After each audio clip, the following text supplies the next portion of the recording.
Welcome to the third video in the series Healing Addiction is Fast and Easy. I am Jorge Cardenas, your host.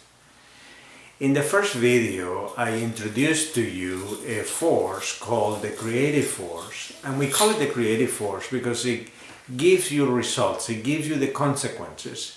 The consequences that you may be enjoying, but also the consequences that you may be suffering from, one of those being addiction. And the addiction, the creative force, has 4 steps: thought, word, action, and outcome. In the first lecture, I began by telling you that everything in the world is created by your thoughts. And whatever thought you repeat is going to be creating the outcome faster. So for example, having a thought by itself is really not very significant. I could say, I hate my neighbor's dog, and if I don't repeat it because I'm not inclined to repeating it, then it's not going to have any effect. Indeed. But in the contrary, the other option is that if I repeat the thought constantly, I hate that dog, I hate that dog, I hate that dog, and continue repeating, very soon I'm going to feel the desire to harm the dog, and eventually I will be acting in a manner consistent with I hate that dog, and every time I would see the dog I would try to harm the dog. So my outcome is generated only because I repeated the thought.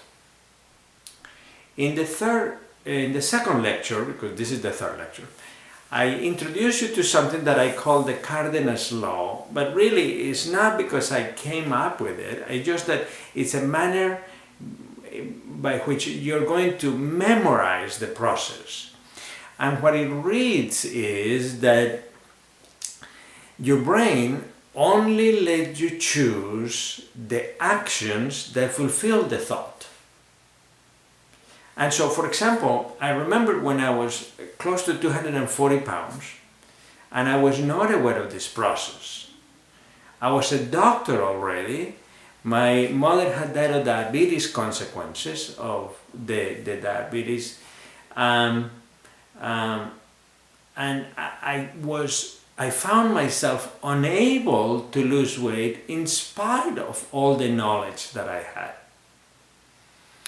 And so now that I realize that my brain only makes me feel the desire for those things that complete the thought, then it's very simple to understand that if I control my thinking, my desires are going to change.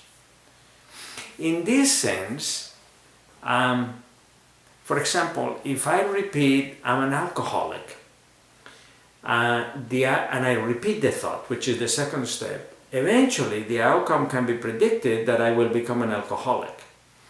Now, if I have to make a choice of drinking and not drinking, Cardenas Law, or the creative law, says that your brain will only let you choose the things that fulfill the thought, and drinking will be the action that fulfills the thought, I'm an alcoholic. So in that sense, and for that purpose, I disagree with AA, although this AA does wonderful things for many other things and provides you with other things that we'll be talking about in this series. But in that sense, I want you to stop saying I'm an alcoholic, and I want you to start repeating I am a recovering alcoholic, I am a sober alcoholic, I was an alcoholic.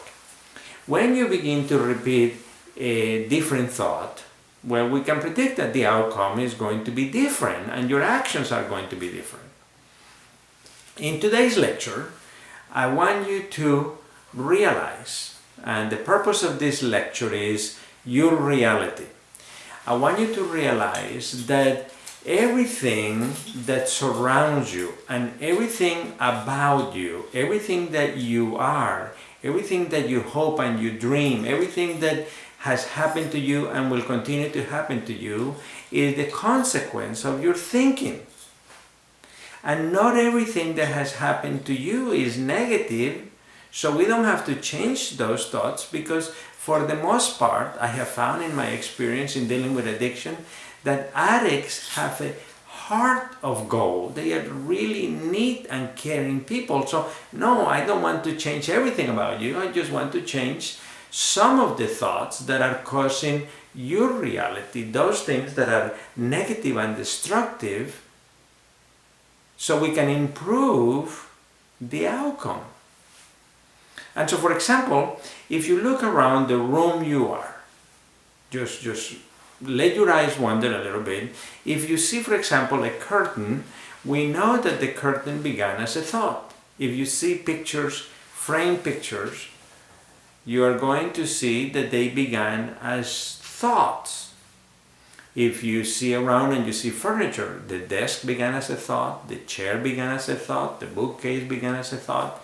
Everything that surrounds you began as thought, and you are in the middle of the outcomes generated by other thoughts. And these thoughts, you may have never had the thought, I'm going to make a frame, but you are living the consequence of having to look at a frame picture. Now, in your body, from head to toe, including your hopes and your dreams and your behaviors and everything about you, is the result of all your thoughts.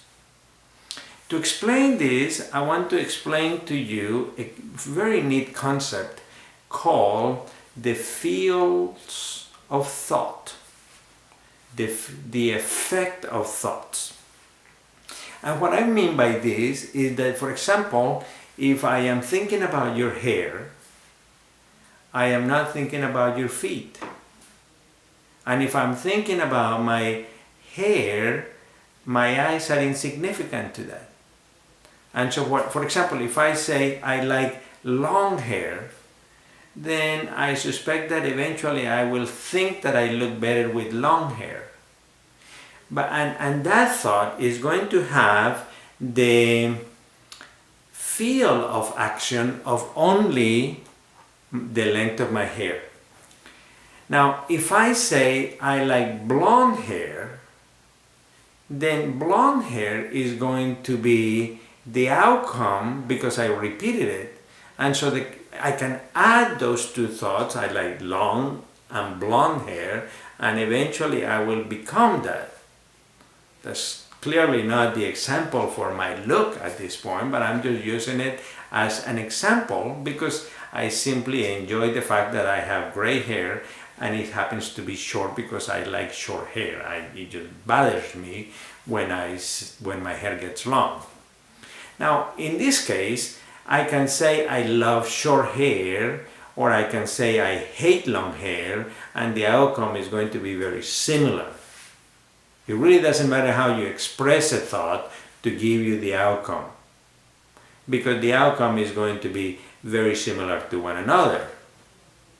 Now, so when we look at you, at everything about you, you are the consequence, you are the sum, you are the result, you are the outcome of all the thoughts that you've been having about yourself. And so, for example, some of you have a great ability to make money. And I suspect that you have gone into fields that pay well. That consequence, that outcome was the result of some thoughts that led you to take the steps, that led you to get a college degree, that led you to become successful at making money. Now, I don't want to change those thoughts that are beneficial to you and are beneficial to society. I want you to continue repeating those thoughts. The thoughts that I want you to pay attention to is those that have negative outcomes.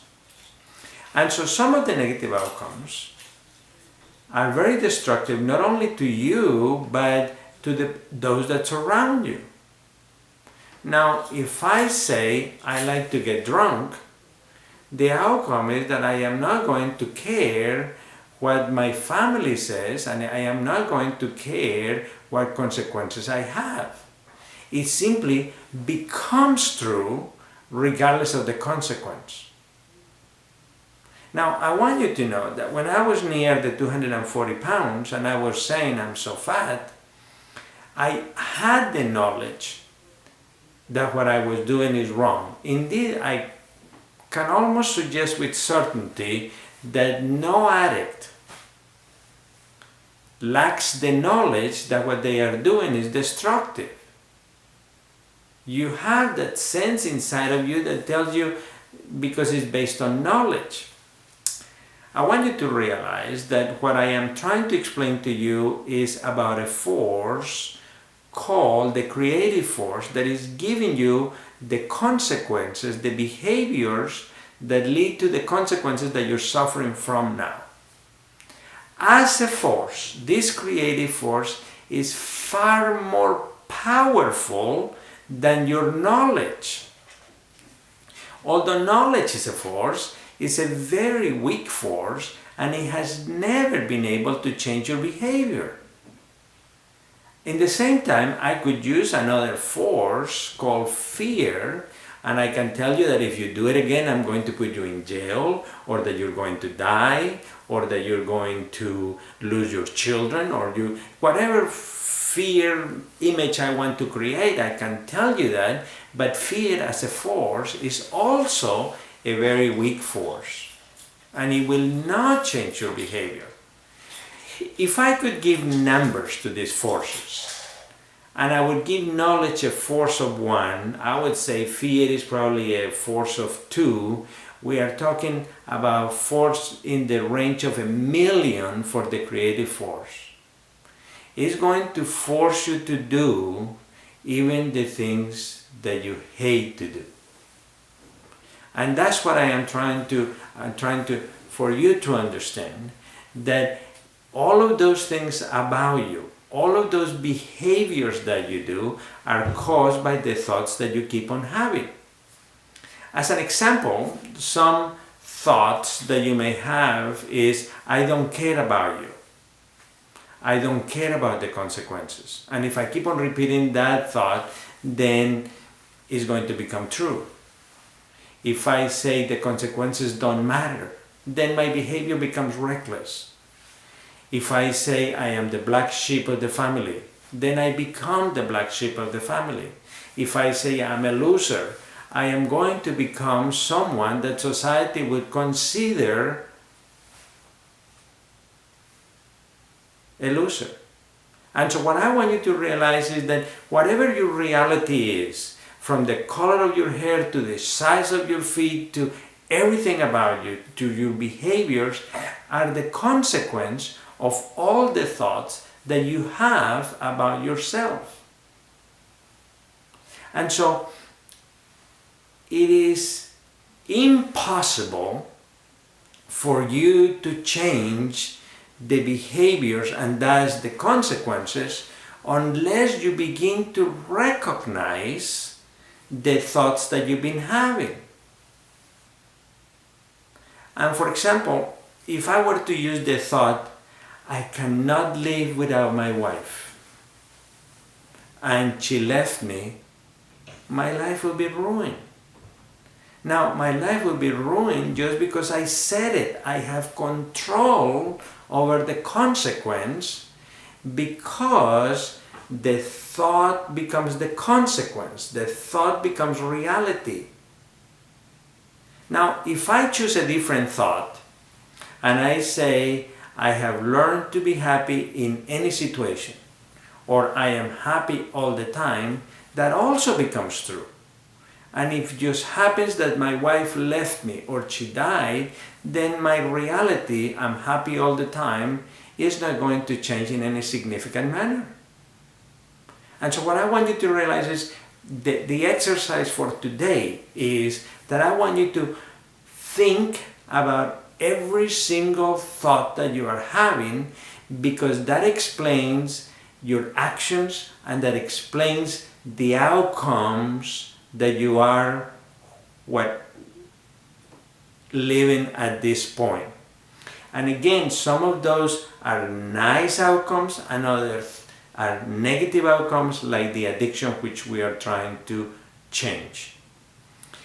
Finally, if you have any comments, please go through Facebook in the same page. Healing Addiction is Fast and Easy, because we will not be responding to the YouTube comments, or we will not have the time and energy to follow the YouTube comments, just through Facebook. Thank you.